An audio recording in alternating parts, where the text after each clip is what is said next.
Hello friends, welcome to my channel రాగా vlog. ఇవాళ నేను పచ్చికారం వేసి వంకాయ ఫ్రై, అలానే పప్పు చారు అండ్ ఇక్కడ అన్నం కూడా అవుతుంది. సో రైస్ అయితే పెట్టేసినాను. సో ఇప్పుడు వంకాయ ఫ్రై ఎలా చేయాలో నేను చూపిస్తున్నాను నా స్టైల్. దానికి ఫస్ట్ మనం స్టవ్ ఆన్ చేసుకొని ఇలా ఒక కడాయి పెట్టుకోవాలి.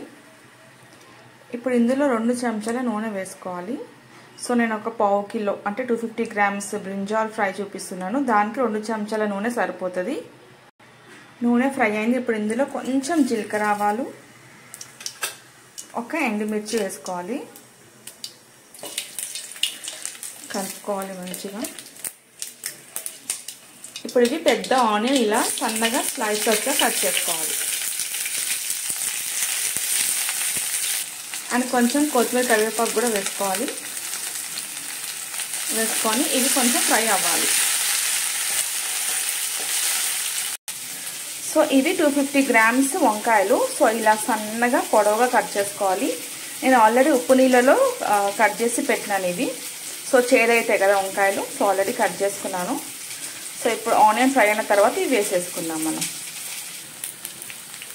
ఆనియన్స్ ఫ్రై అయినాయి కదా, ఇప్పుడు ఇందులో మనం వంకాయ ముక్కలు వేసేసుకోవాలి.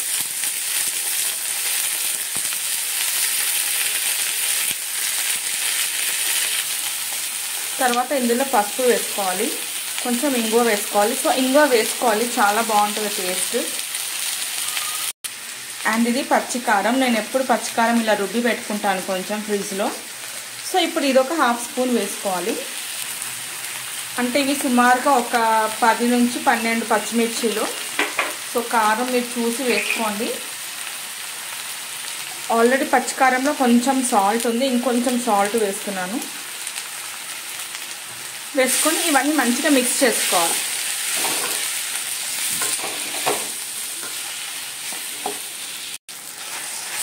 ఇలా మంచిగా మిక్స్ చేసుకొని ఇంకా మూత పెట్టేద్దాము. సో మూత పెట్టేసి ఇది మధ్య స్టవ్లో పెట్టేసేద్దాము కూర. సో స్టవ్ అనేది మీడియంలో పెట్టాలి, మళ్ళీ మారుతూ ఉంటుంది, వాటర్ వేయం కదా. ఇప్పుడు ఇంకా పప్పుచారు చేసుకుందాము. సో నేను ఒక గిన్నె పెట్టినాను. ఇప్పుడు ఇందులో 2 చెంచాల నూనె వేసుకోవాలి. ఆయిల్ వేడైంది. ఇప్పుడు ఇందులో జీలకర్ర ఆవాలు, ఎండుమిర్చి, వెల్లుల్లి రెబ్బలు వేసుకొని కలుపుకోవాలి. సో ఇక్కడ చూడండి, సాంబార్ అవుతుంది, ఇక్కడ వంకాయ కూర అవుతుంది, అండ్ ఇక్కడ రైస్ అవుతున్నాయి. ఇవి ఫ్రై అయినాయి కదా, ఇప్పుడు దీంట్లో ఆనియన్స్ వేసుకోవాలి. కొత్తిమీర, కరివేపాకు కూడా వేసుకోవాలి. మిక్స్ చేసుకోవాలి మంచిగా.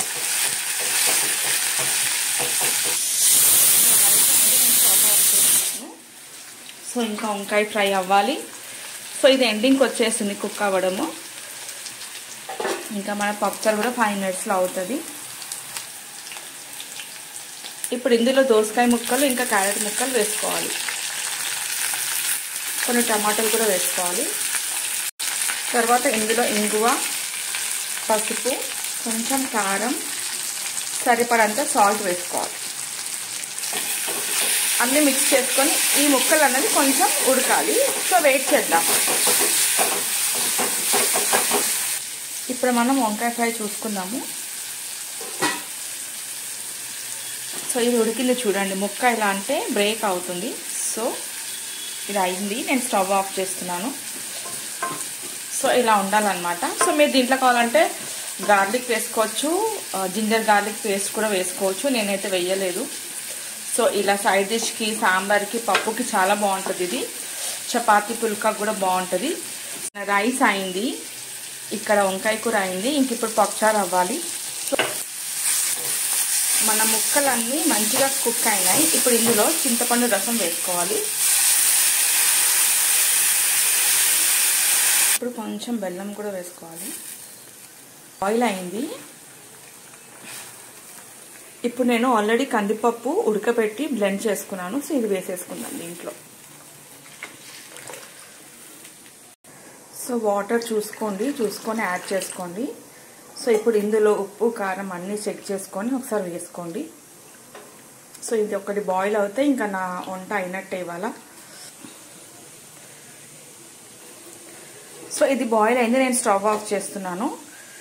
ఫైనల్గా పైనుంచి కొంచెం కొత్తిమీర కరివేపాకు కూడా వేసేసి